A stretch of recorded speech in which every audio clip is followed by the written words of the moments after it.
I've said in a couple of interviews and briefings and such, I have had, for many, many years, a love-hate relationship with the human race.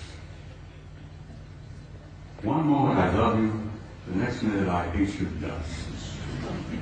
One minute I adore you for your potential and the beauty of your music and your literature and your art, and the next minute I'm saying, to hell with all of you, blow them up, let them blow themselves up, clean the planet off, get rid of them.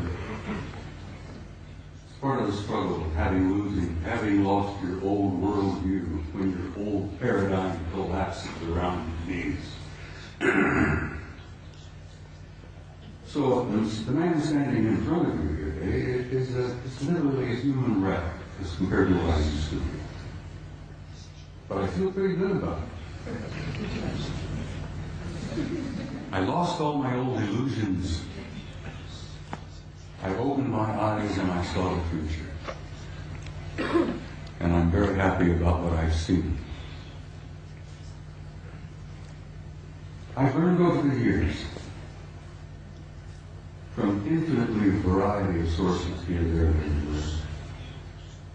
I didn't retire from the Army until 1976, and I kept my top secret clearance up until that moment. After I retired, I went to work for the Federal Emergency Management Agency and worked another 14 years for the U.S. government, where I had a top secret clearance. So I have a total of 41 years of federal service, you might say. But I've learned things over the years that literally still today stun me and shock me. I've learned that the human race is a hybrid race. I've learned that we are not merely alone. We have never been alone. We have had an intimate interrelationship with advanced extraterrestrial intelligence from the beginning of our history. And let me tell you that that intimate interrelationship is still going on. There's one race in particular, apparently re-engineered us as a species about 200,000 years ago. What we are here today is what we call Homo sapiens sapiens. You're an engineered creature. Your genetics has been manipulated. You're not the same that you were, and you are not the same of what your children and grandchildren and great-grandchildren will be in the next 100 years. The human race is going through a transition. And it's more than a transition. It's what I've learned to be a transcendent transformation into a new race, into a new future. And your descendants will be as different from what you are here today as what you are from old Australopithecus 500,000 years ago. That's not something to be afraid of. Something to look forward to. You're growing, you're developing, you're becoming a new race, you're becoming a new species. Your grandchildren, your great-grandchildren, your descendants on in the next century or two have destiny in the stars. Don't you doubt that for a minute. This species, this race, this troublesome bunch of monkeys has a destiny in the stars. And we are a part of this infinite universe filled with intelligent life. And we have been from the beginning, but we're only now beginning to wake up and see it. Only now are we beginning to open our eyes and listen with our ears and look out there and say, all right, where have I been? What am I now? Where am I going? As I said, your destiny is in the stars. Your generations to come, your descendants, your grandchildren, great-grandchildren, will go out there and they will claim their rightful place in a universe filled with intelligent life. Your place out there belongs to you. You have a right to that, and you will claim it. There is so much to talk about. I've got some slides I have to share. Would you gentlemen please put the first picture up on the screen? I'm being assisted by some very wonderful people back behind the scene. I like to start with a shot like this.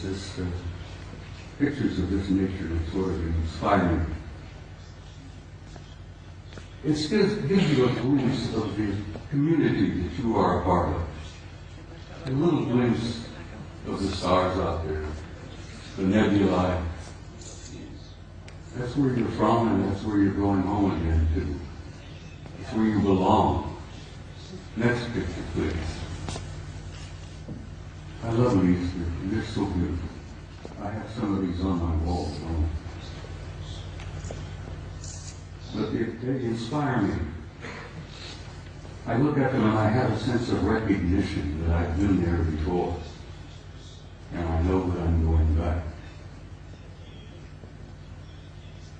But something happened in my country over the last few years that I'm very, very troubled by. Just last week, the United States celebrated the 40th anniversary of putting a man on the moon. And we went through this whole whoop-de-doo of patting ourselves on the back and thinking, gee, wasn't that neat? Armstrong, Aldrin, Collins up there in orbit. On the moon, aren't we great people? Aren't we magnificent? Look what we did. Well, let me tell you a couple of things that they did that you may not have ever heard about before. They took the few pictures they had it all televised, everybody, Walter Cronkite and all of them were looking out. Golly gee, isn't this great? Isn't this neat?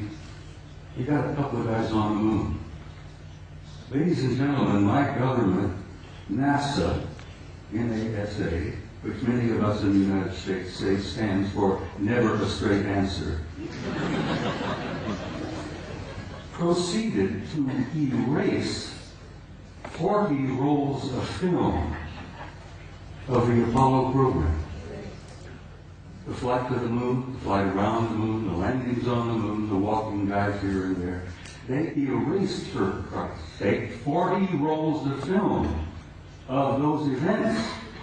Now we're talking about several thousand individual frames that were taken that the so-called authorities determined you did not have a right to see. Oh, they were disruptive, socially unacceptable, politically unacceptable. I become furious. I'm a retired command sergeant major. I was never famous for having a lot of patience. The idea when I found out that they had erased 40 rolls of film involving several thousand individual shots about what really happened up there, I became so furious that I could have punched the director of NASA in the nose. I try to be, I'm not a dangerous man. I like to tell people that, like Henry Higgins in My Fair Lady, I have the milk of human kindness by the quart in every vein. So I really am a gentle man. But I have the capability, the potential of being rather dangerous and violent. And these lies and these cover-ups that I've learned about firsthand over the years literally infuriate me. And I hope it infuriates you, because these authorities, these nitwits in high positions of power, who are proceeding to spend all the money that the American people make for their own use, for their own private programs, and then lie through their teeth about what the truth really is.